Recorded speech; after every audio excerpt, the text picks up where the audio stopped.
Hello students, this is Vikas sir.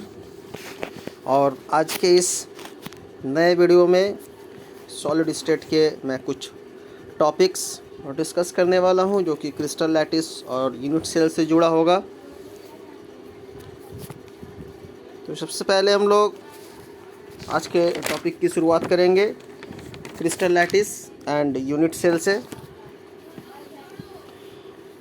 3 dimensional orderly arrangement of the points. यहाँ पर जो भी पॉइंट्स का हम लोग 3D अरेंजमेंट करेंगे। 3D अरेंजमेंट मीन्स जो हम लोग शेप तैयार करते हैं, जैसे टेट्राहेड्रल, ऑक्टाहेड्रल या कोई भी जो कॉम्प्लेक्स हम लोग जो स्टडी करेंगे, ठीक है। तो वो 3D जो अरेंजमेंट होता है, इस 3D अरेंजमेंट को हम लोग बोलेंगे स्पेस लैटिस या फिर crystal lattice.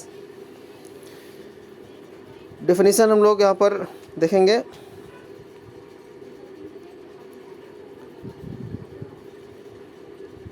A space lattice may be defined as a regular 3-dimensional arrangement of the identical points in space। जो भी 3 डायमेंशनल अरेंजमेंट बनेगा सबके आइडेंटिकल पॉइंट्स के साथ स्पेस में, उसको बोलेंगे हम लोग स्पेस लैटिस या क्रिस्टल लैटिस। इसके कुछ स्पेशल कैरेक्टरिस्टिक्स जिसमें हम लोग पॉइंट नंबर 1 देखेंगे अभी। Each points in the crystal lattice is called lattice point। Suppose हम लोग इस तरह से 4 डॉट हम लोग इस तरह से बना करके रखे हुए हैं। तो ये जो पॉइंट होता है, ये एक पॉइंट जो है ये एक लैटिस पॉइंट हम लोग बोलेंगे। ये एक पॉइंट को हम लोग लैटिस पॉइंट बोलेंगे या लैटिस साइट बोलेंगे। और जो भी पॉइंट है वो एक पॉइंट को हम लोग एक एटम, मॉलिक्यूल्स या एक आयन कंसीडर कर सकते हैं। तीसरी बात ये है कि कोई भी एटम, मॉलिक्यूल या आयन जब एक दूसरे से लिंक्ड होगा, तो जब भी लिंक होगा ये स्ट्रेट लाइन से होगा, जिससे कि एक हम लोग को रेगुलर ज्योमेट्री उस लैटिस का मिल जाएगा। सपोज हम लोगों ने क्यूब बनाया, तो ये हमारे पास 8 एटम जो है कॉर्नर पे रखे रहेंगे। जितने भी एटम या मॉलिक्यूल या आयन्स हम लोग कंसिडर कर रहे हैं, सब में जो इंटरलिंक्ड होगा ये स्ट्रेट लाइन से होगा। जितने भी हम लोग एटम को लिंक करेंगे स्ट्रेट लाइन से करेंगे। तो ये 3 कैरेक्टरिस्टिक्स हो गया। इसके बाद क्या होता है कि एक जो ये यूनिट तैयार हुआ, इसको बोलेंगे पूरे को हम लोग यूनिट सेल, जिसमें कि हम लोग को 3D ग्रुप जो है लैटिस पॉइंट को जोड़ने से मिल जाता है। इसे बोलेंगे हम लोग यूनिट सेल। ये यूनिट सेल जो है वो 2 तरह का होता है। एक हो जाएगा प्रिमिटिव यूनिट सेल और दूसरा हो जाएगा centred unit cell. Primitive unit cell क्या होता है कि ऐसा यूनिट सेल जिसमें इंटीरियर में कोई भी लैटिस पॉइंट नहीं होगा, उसको बोलेंगे primitive unit cell. Centred unit cell की बात करेंगे। सपोज मान लीजिए कि हम लोग BCC ही ले रहे हैं, आगे बताएंगे हम लोग बॉडी सेंटर वाले केस में। तो जैसे हम लोग ये क्यूब बना देंगे, तो यहाँ पर स्टूडेंट क्या होता है कि एक सेंटर पे भी एक एटम जो होता है वो लाई करता है। तो सेंटर्ड यूनिट सेल और प्रिमिटिव यूनिट सेल में डिफरेंस समझ में आ गया होगा कि जो प्रिमिटिव यूनिट सेल है उसमें लैटिस के इंटीरियर में भाई किसी तरह का यहाँ पर कोई भी लैटिस पॉइंट नहीं होगा। लेकिन सेंटर्ड यूनिट सेल में जो यूनिट सेल बनता है उसके अंदर लैटिस पॉइंट हो सकता है। नेक्स्ट है 3 डायमेंशनल लैटिस। 3 डायमेंशनल लैटिस हम लोग नेक्स्ट पेज में देखते हैं।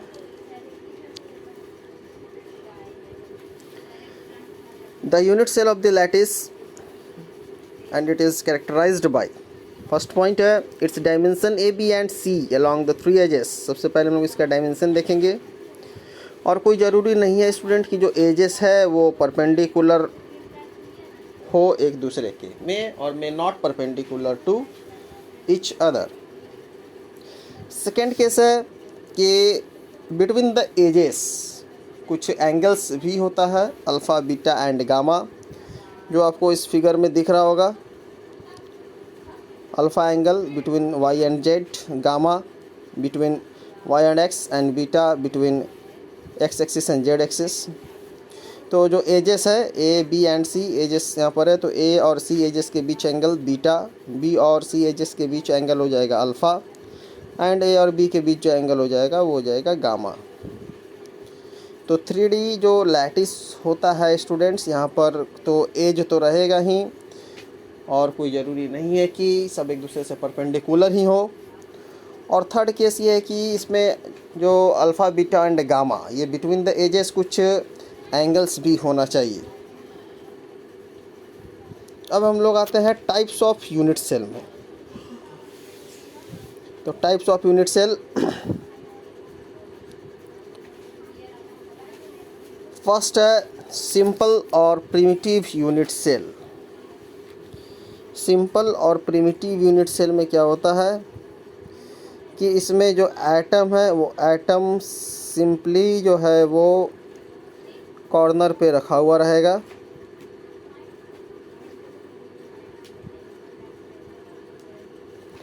तो ये हो जाएगा प्रिमिटिव या सिंपल क्यूबिक सेल या यूनिट सेल। ये प्रिमिटिव यूनिट सेल में भी आ जाएगा, इसलिए इसे बोलेंगे सिंपल क्रिस्टल लैटिस। सेकेंड है face centred unit cell. Face centred unit cell में क्या होता है, तो यहाँ पर दिख रहा होगा स्टूडेंट कि कॉर्नर पे तो यहाँ एटम रखा हुआ है सारा, लेकिन यहाँ पर अंदर में या फेस में दिख रहा होगा 1 2 3 4 5 और एक 6 एटम जो है वो फेस पे रखा हुआ रहता है विथ कॉर्नर पे तो 8 एटम होगा ही। उसके बाद 6 जो है एटम वो फेस पे रखा हुआ होगा, इसलिए नाम इसका हो जाएगा फेस सेंटर्ड यूनिट सेल। तीसरा जो है वो body centred unit cell. Body centred unit cell में है कि 8 एटम तो कॉर्नर पे है, इसके साथ ही साथ एक सेंटर पे यहाँ पर एक एटम हम लोग का बॉडी के सेंटर पे प्रेजेंट होगा, इसलिए नाम हो जाएगा इसका body centred unit cell. Definition है कि a unit cell having a lattice point at the centre of the body in addition to the lattice point at its corner. Corner में रहने के बावजूद एक एटम जो है वो बॉडी के सेंटर पे होगा, जिसको हम लोग बॉडी सेंटर्ड यूनिट सेल बोलेंगे। इसके बाद हम लोग आते हैं इंड सेंटर्ड यूनिट सेल में। इंड सेंटर्ड यूनिट सेल में क्या हो जाएगा कि 8 जो है वो कॉर्नर पे तो रहेगा ही, इसके साथ ही इंड टू इंड एक कनेक्शन जो है तैयार हो जाएगा।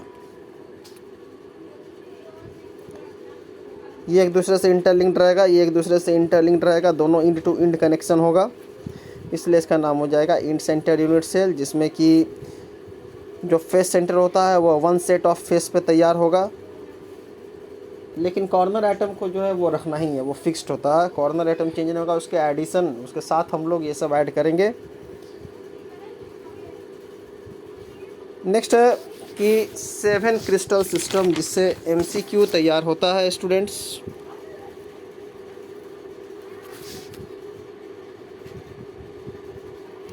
Seven crystal lattice. पहला है क्यूबिक। एक बार मैं इसे समझा रहा हूँ, ध्यान से सुनोगे। पहला है क्यूबिक। क्यूबिक में एज लेंथ A=B=C होगा, एक्सियल एंगल भी बराबर होगा। इसके अंदर जो यूनिट सेल आ जाएंगे, तीनों तरह के सेल आएंगे, primitive, body centred and face centre. Example KCl, NaCl, zinc, blende, diamond, ये सब एग्जांपल MCQ बन के आएगा, टिक मारना होगा ये सब में। सेकेंड है टेट्रागोनल, इसमें 2 साइड बराबर होगा, तीसरा बराबर नहीं होगा। जो एज एंगल की बात करेंगे हम लोग बिटवीन द एजेस, वो हर एक 90 डिग्री हो जाएगा। इसके अंदर प्रिमिटिव या बॉडी सेंटर्ड यूनिट सेल तैयार होता है। एग्जांपल इसमें आ जाएगा वाइट टीन, CSO4। ऑर्थोरॉम्बिक की बात करेंगे, इसमें किसी भी तरह के एज जो एक दूसरे से बराबर नहीं होगा, लेकिन जो बिटवीन द एजेस एंगल्स जो तैयार होंगे अल्फ़ा बीटा गामा, वो 90 डिग्री होगा। इसमें चारों तरह का यूनिट सेल आ जाएगा, primitive, body, face and end centre. Rhombic sulphur इसका एग्जांपल हो जाएगा। हेक्सागोनल की बात करेंगे हम लोग, तो 2 एज बराबर होगा, तीसरा बराबर नहीं होगा। अल्फ़ा बीटा एंगल 90 डिग्री होगा, तीसरा जो 120 डिग्री होगा। इसलिए मैंने पहले ही बता दिया था कि जो एजेस जो एक दूसरे के ऊपर रखे हुए रहते हैं वो मे और may not perpendicular to each other. इसके अंदर जो यूनिट सेल बनेगा वो हो जाएगा प्रिमिटिव यूनिट सेल। एग्जाम्पल इसमें ग्रेफाइट, मैग्नीशियम। ट्राइगोनल शेप की बात करेंगे हम लोग, a equal to b equal to c हो जाएगा। अल्फ़ा बीटा और गामा जो है वो 90 डिग्री के बराबर नहीं होगा, प्रिमिटिव यूनिट सेल इसमें आ जाएगा। सिन्नाबार, कैल्साइट, ये सब इसका एग्जाम्पल हो जाएगा। मोनोक्लिनिक में ए, बी और सी तीनों एक दूसरे से बराबर नहीं होगा। अल्फ़ा और गामा 90 डिग्री होगा, बीटा 90 के बराबर नहीं होगा। इसमें जो यूनिट सेल आ जाएगा वो है प्रिमिटिव और end centred unit cell. Monoclinic sulphur, sodium sulphate decahydrate, Na2SO4.10H2O, ये एग्जाम्पल हो जाएगा इसका। ट्राइक्लिनिक की बात करेंगे हम लोग, ए और बी और सी ये तीनों आपस में बराबर नहीं होगा। एंगल्स भी बिटवीन द एजेस वो बराबर नहीं होंगे 90 डिग्री के, तीनों एक दूसरे के ही बराबर नहीं होंगे और 90 के ही बराबर नहीं होंगे। जो पॉसिबल यूनिट सेल है इसमें वो आ जाएगा प्रिमिटिव। एग्जाम्पल पोटेशियम डाइक्रोमेट, ये सब एग्जाम्पल जो है MCQ बन के आता है स्टूडेंट, डायरेक्ट टिक मारने आएगा। ये आपको याद भी करना है कि कौन से एग्जाम्पल में कौन सा क्रिस्टल क्लास जाएगा। उसके बाद हम लोग आते हैं calculation of number of particles in a unit cell. तो पहला जो है वो है सिंपल, ये लिखना है यहाँ तक। तो सिंपल यूनिट सेल में क्या होता है कि 8 जो है वो एटम वो कॉर्नर पे तो प्रेजेंट होगा और एक का कंट्रीब्यूशन 1/8 हो जाएगा। 8 कैंसिल हो जाएगा तो जेड का वैल्यू हो जाएगा 1। मतलब एक सिंपल क्यूबिक यूनिट सेल में जो number of particles unit cell में होगा, टोटल नंबर ऑफ एटम जो है वो कितना एटम हो जाएगा, 1 एटम। बॉडी सेंटर्ड की हम लोग बात करेंगे।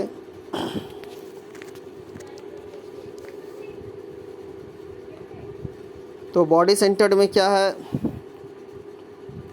ये फिगर देखना है। 8 तो कॉर्नर पे होगा, तो कॉर्नर के लिए 8 × 1/8 ये तो फिक्स है भाई हम लोग का, प्लस बॉडी पे 1 है तो बॉडी के लिए 1 हो जाएगा, ये कट जाएगा तो 1 + 1। तो इसमें जो टोटल आइटम है जेड इक्वल टू हो जाएगा 2।